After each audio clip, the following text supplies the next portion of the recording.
Hey guys, welcome back. So today what I want to do is I've been talking a lot on the website about how I would love to catch a redfish on the fly. I had a chance to do it in Tallahassee, but it just never really happened. You know, I wasn't using my equipment, I was using somebody else's equipment, and to be honest, it was kind of shoddy stuff. I mean, you know, I can cast a fly rod very well. I don't doubt my abilities, but I just wasn't making it happen that day. So today what I want to do is I want to tie a popper pattern that's copied. Essentially what I'm doing is I'm going to copy a bass pattern. When I did catch redfish in Tallahassee, it was on spinning gear, and they were using bass poppers, like topwater poppers, to catch redfish on. So my idea is what if I could tie a bass popper in redfish colors,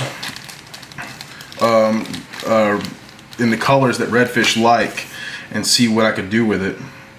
So what I'm going to do is I'm going to tie this popper. So first thing I'm going to do is we have to work on the tail. So what I'm going to do is I'm going to get one strand, a thick strand of white marabou, and I already got the thread started, by the way. This is a 2-aught long shank executive Gamakatsu hook, so from the executive series. Makes you feel kind of important, doesn't it? Let me make this shorter. I don't want to make this tail too long. If I make the tail long, I kind of get scared that the redfish, their mouths aren't huge. It's not like a bass's mouth, so they can't quite engulf as much. I'm afraid the fish will actually target the tail and end up missing the actual fly or the hook, and just pull off these hackle fibers on the tail. If you've ever seen a traditional bass bug pattern, this is what it's going to kind of look. That's what it's going to kind of look like, a bass popper. But this is going to be in the style of a deceiver. Beer. Oh, today's fly is brought to you by Ceronic White APA. Have you ever seen that before? Okay. You can't tie flies without beer if you're over 21, or scotch. One of the two, in my opinion. It kind of helps.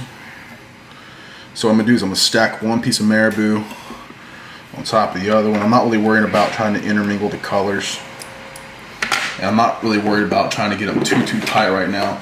I don't have any chartreuse.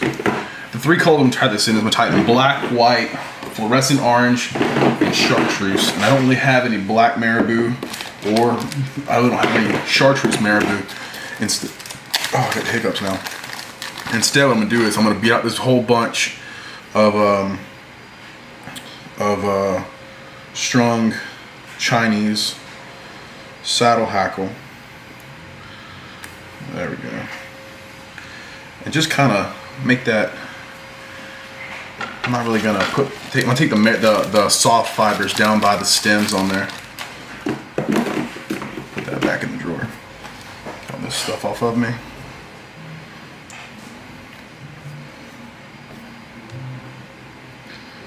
Okay.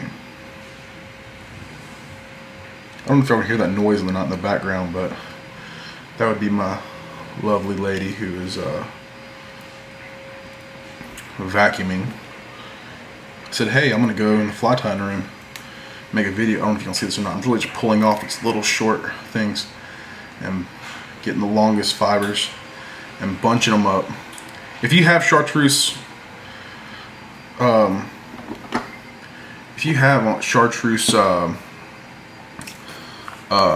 just use that. But I didn't have any, so there you go. Cool. So I'm just gonna tie a little bit of this chartreuse stuff on the side. And honestly, these patterns right here, you don't have to be too particular with them. I mean, they're not like it's not like tying trout flies where you have to be super stingy on thread to make sure you don't get it too bulky. You don't have to be, you know, just don't worry about it, you know, have fun with it.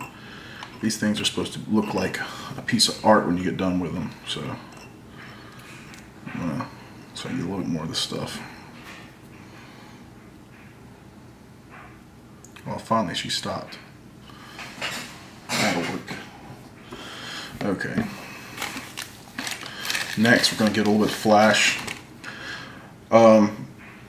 Because the poppers they were using, not really poppers, there was just top water plugs. Because they don't have legs on them, I'm not gonna tie legs on this. And if you've ever tied a bass bug, or you're going to try, or this kind of deceiver bass bug top style pattern, I wouldn't put legs on the first one you tie, because it makes trimming really difficult to try to work around those legs, because you're going to be trimming this thing with a razor blade or scissors. You know, I like the razor bladed. I found that it works a lot better for me. So this is some orange or rust colored Flashabou.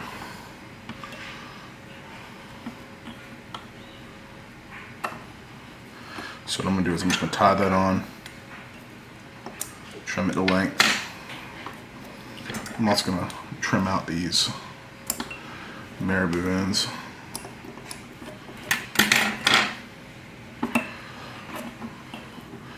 I'm going to have to make this video in multiple segments because this thing's going to get long.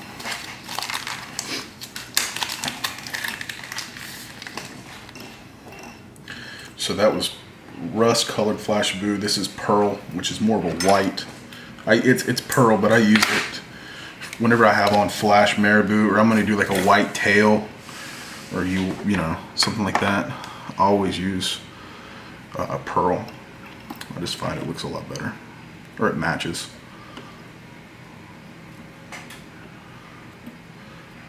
Let me reattach that. I don't like the way it looks. I'll flip the fly on its side to do it.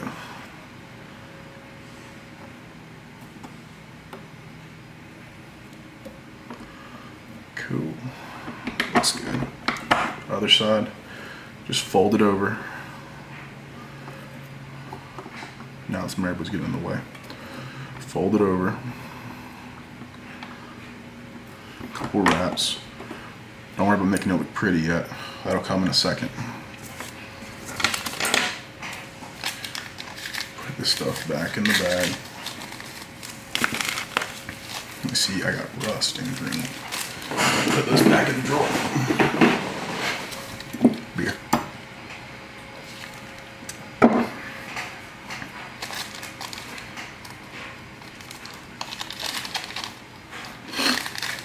And the next is going to be the chartreuse Flashabou. I just like the Flashabou because from what I've learned about redfish and a lot of those saltwater fish that live on the coast, they are in very dingy water.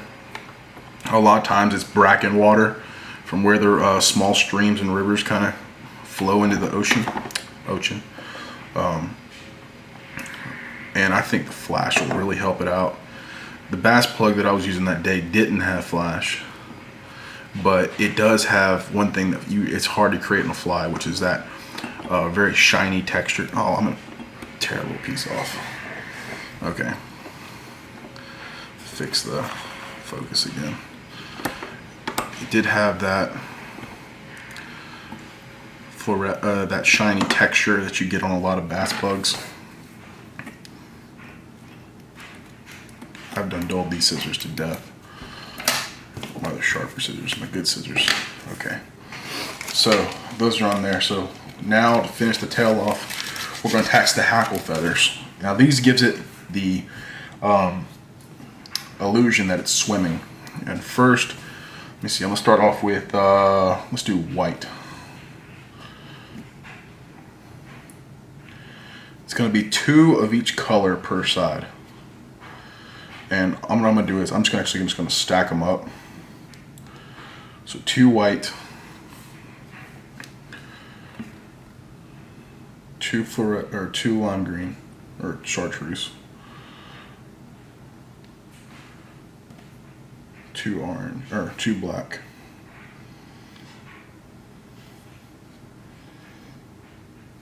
and this will help me actually get the lengths just perfect.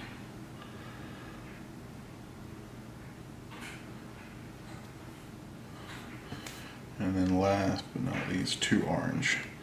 And you want to, when you tie these in, you want to tie them in facing outward so that they flare out from the sides of the fly.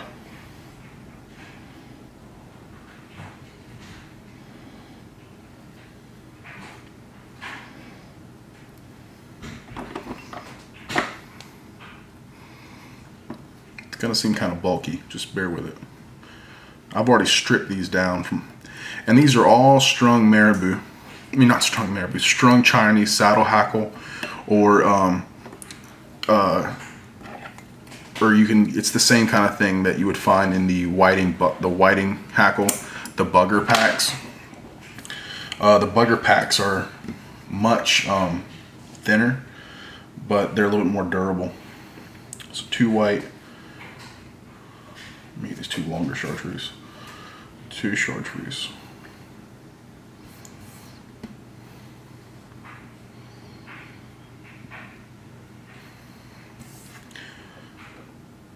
Two black.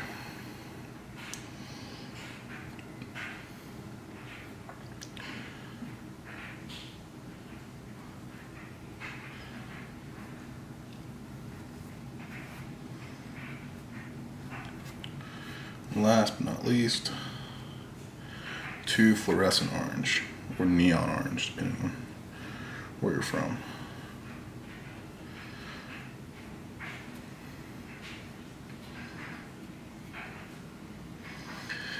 Now, my style of spinning deer hair, I kind of picked up from watching a lot of people do it. A lot of people that you see online who tie this stuff take classes to learn. And I just kind of developed my own style. It's really, it's trial and error. Come on, stick. Hold on. One of the tricks to getting a nice full body on these types of flies, these deer hair patterns, is to keep all the material to the back of the hook, or all your tail material in like one little ball at the back of the hook. And by doing that, you have more room to work with the deer hair. Get your sharpest scissors out and then just snip.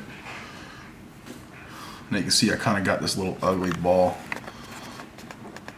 If I can focus for you. Okay. Just gonna trim as many of those butt ends away as I can.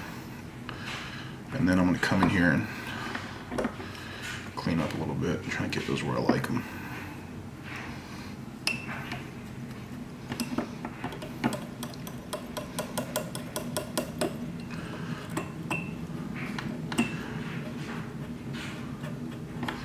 And then take it for a spin.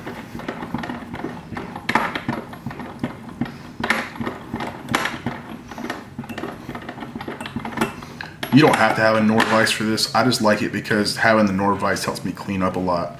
So when I get to a spot where I really need to make sure I get all those loose ends down, I can do that with the Norvise by, let me adjust the camera here just a little bit. I can do that with the Norvise by using the spinning function. So now that I have everything down and I know it's tight and secure, also, real quick before I forget, the thread I'm using right now is, well, here's a black version of it. It's waxed UTC 280 waxed thread.